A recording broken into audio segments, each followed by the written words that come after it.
For more than 2,000 years of imperial history, China had emperors, hundreds of them.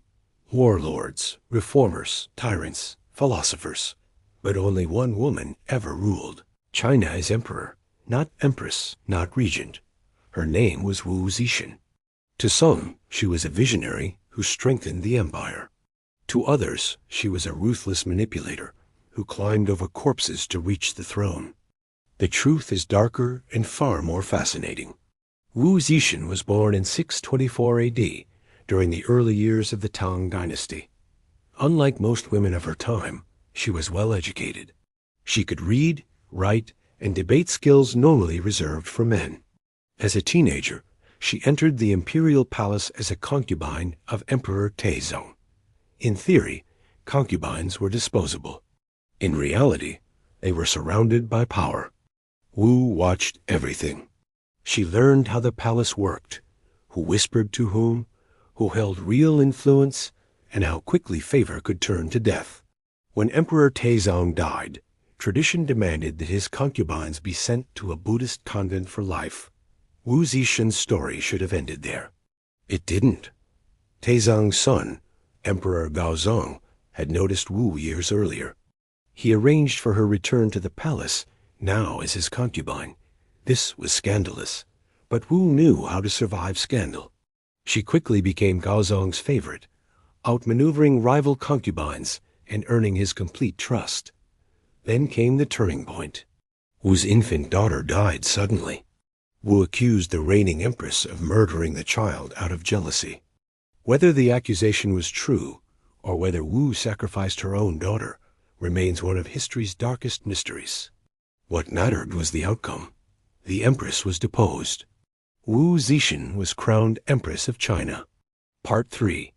Ruling from the shadows, Emperor Gaozong soon suffered a series of strokes, leaving him weak and nearly blind. Wu Zetian stepped into the power vacuum. At first, she ruled quietly, issuing decisions in the emperor's name. Soon, everyone understood the truth. Wu Zetian was running the empire. She created a secret police force, loyal only to her. Officials were spied on. Letters were intercepted. Whispers became death sentences.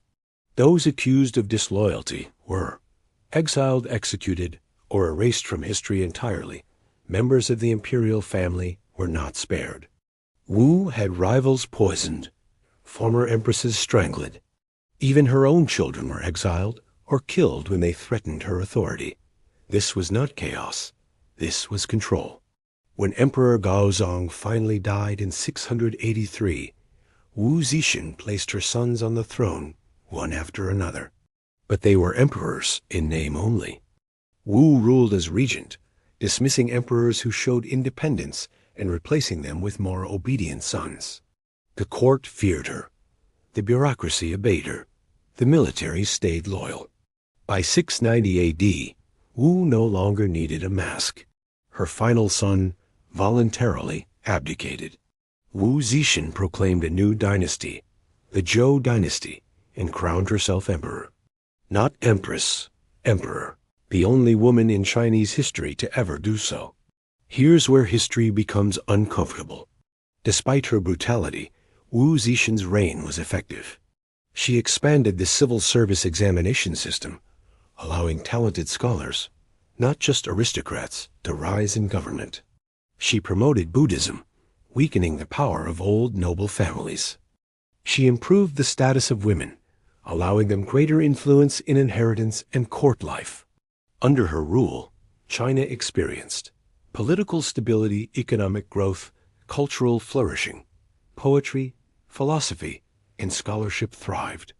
Wu Zetian was ruthless, but she was not incompetent. Age eventually did what assassins could not. By her 80s, Wu Zetian's grip weakened. Court officials forced her abdication in 705 AD. She died months later. Her Zhou dynasty was erased. The Tang Dynasty was restored.